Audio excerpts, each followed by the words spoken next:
Everyone knows the tragedy of the Titanic, the unsinkable ship that took more than 1,500 lives to the bottom of the sea on a freezing April night, a disaster so iconic it became a symbol of human hubris.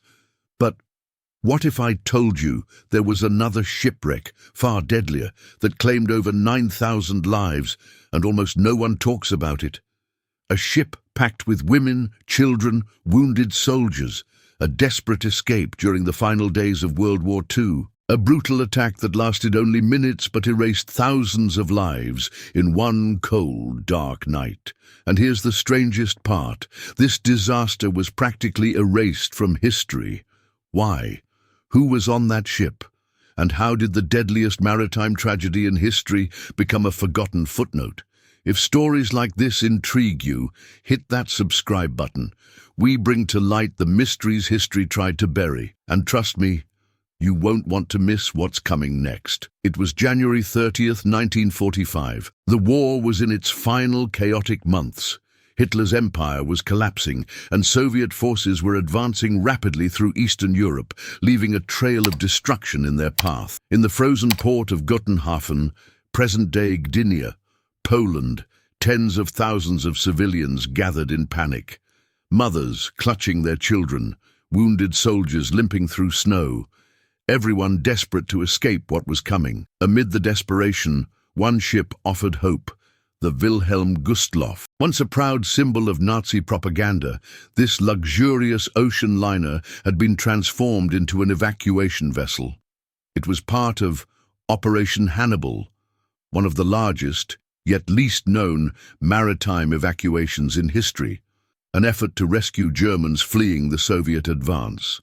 The Wilhelm Gustloff was built to carry around 1,900 passengers, but that day it took on over 10,000 people, civilians, Nazi officials, nurses, children, wounded soldiers. Every hallway, every stairwell, every inch of the ship was packed. Some were hiding in boiler rooms, others sat shivering on deck in the bitter cold, hoping they could survive just a few more days. The crew was nervous.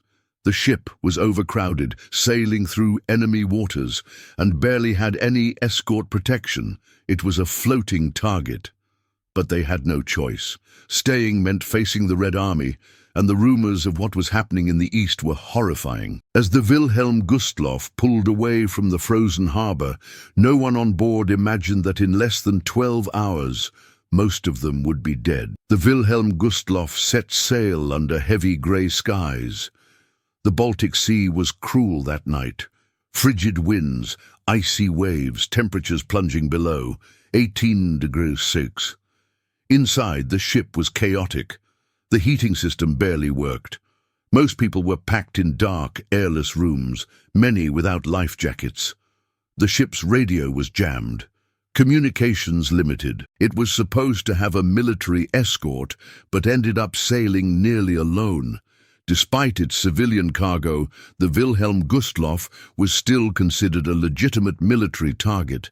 It carried anti-aircraft guns and, reportedly, a contingent of Kriegsmarine personnel, but the vast majority aboard were innocent refugees. Lurking beneath the icy waters was the Soviet submarine S-13, commanded by Captain Alexander Marinesko. Considered reckless by some and brilliant by others, Marinesko had been patrolling the area when he received a report. A large enemy vessel was approaching. He surfaced briefly and saw the massive silhouette of the Gustloff. To him, it was an opportunity, a victory that could redeem his reputation. He didn't know, or didn't care, how many civilians were on board. At 9:16 p.m. he launched 3 torpedoes.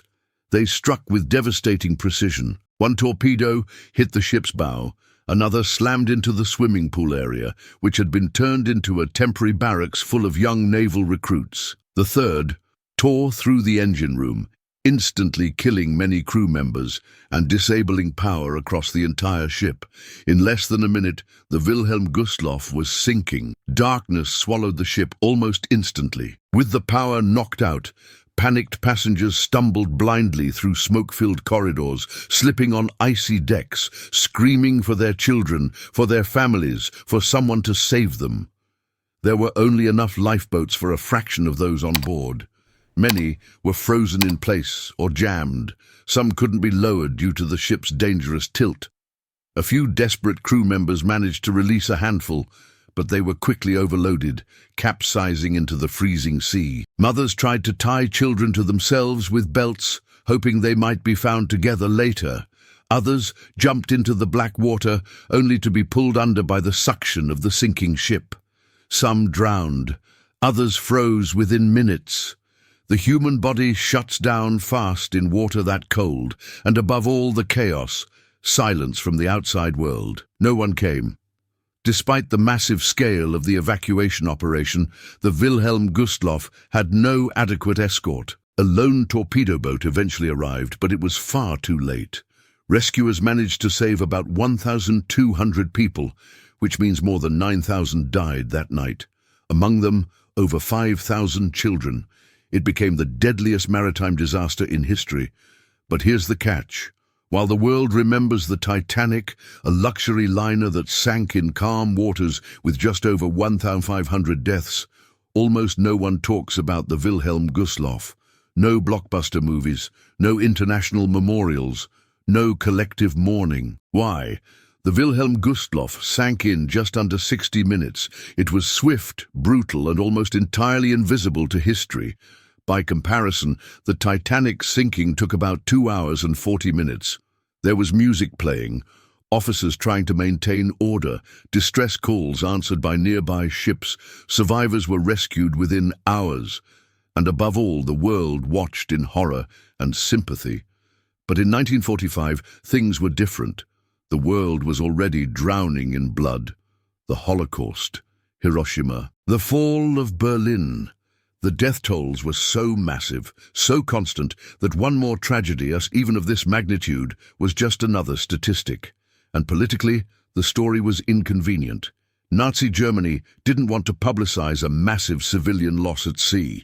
The Allies had no interest in mourning German lives, and the Soviets, whose submarine had caused the disaster, certainly weren't going to talk about it.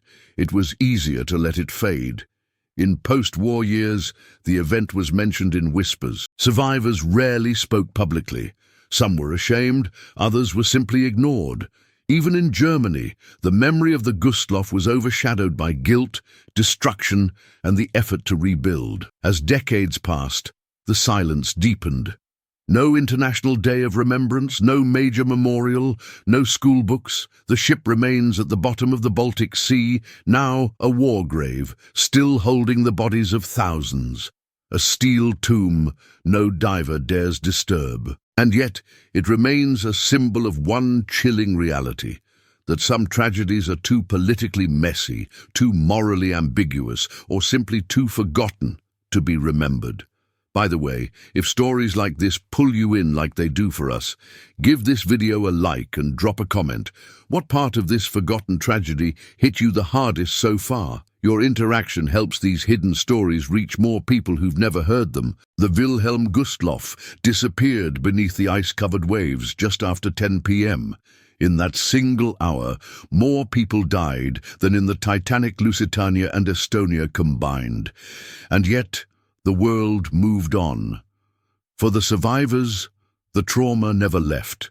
Some were rescued by passing ships and brought ashore in East Germany, only to find bombed-out cities, destroyed homes, and an indifferent world. Many were children who had lost their entire families in a matter of minutes, thrown into orphanages, carrying memories they couldn't explain and pain they couldn't express. Captain Alexander Marinesco, the man who ordered the torpedoes, was quietly sidelined by the Soviet Navy. Officially, his mission was a success, a blow against the enemy, but behind the scenes, he was labeled a liability. He died in obscurity, and only decades later was posthumously named a hero of the Soviet Union. The wreck of the Wilhelm Gustloff lies in shallow water, but it's not a tourist site. It's legally protected as a war grave. Divers avoid it out of respect and fear. The Baltic Sea has preserved it well.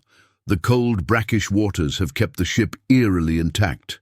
It's said that inside time has frozen, that the faces of the dead still remain, untouched, waiting. And maybe that's the real horror. Not just the number of lives lost, not just the way it happened, but the silence that followed. Today, when people speak of maritime disasters, they mention the Titanic with music and romance. The Gustloff? It's a whisper, a statistic buried in naval archives, a ghost ship in the collective blind spot of history. And yet, this wasn't just a tragedy. It was a symbol of how war dehumanizes even the victims, of how certain lives, depending on the side of the story they fall, are allowed to be mourned or erased. So now you know. The deadliest shipwreck in history wasn't the Titanic. It was the Wilhelm Gustloff. Over 9,000 souls lost in a single night, most of them civilians, most of them forgotten. And the question remains, why? Was it shame, politics, the chaos of war? Or maybe it's easier to remember stories that fit cleanly into narratives, rich versus poor, arrogance versus nature. The Titanic was tragic, yes, but also poetic. The Gustloff? It was ugly, messy, complicated. But the dead still deserve to be remembered.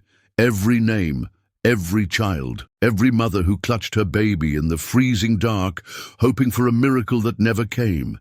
If this story moved you, talk about it, share it, keep their memory alive, because history only stays forgotten if we let it. And who knows how many more forgotten tragedies still lie beneath the surface, waiting for someone to remember. If you found this story as haunting as we did, don't forget to subscribe and tell us in the comments what struck you the most. We'll see you in the next mystery.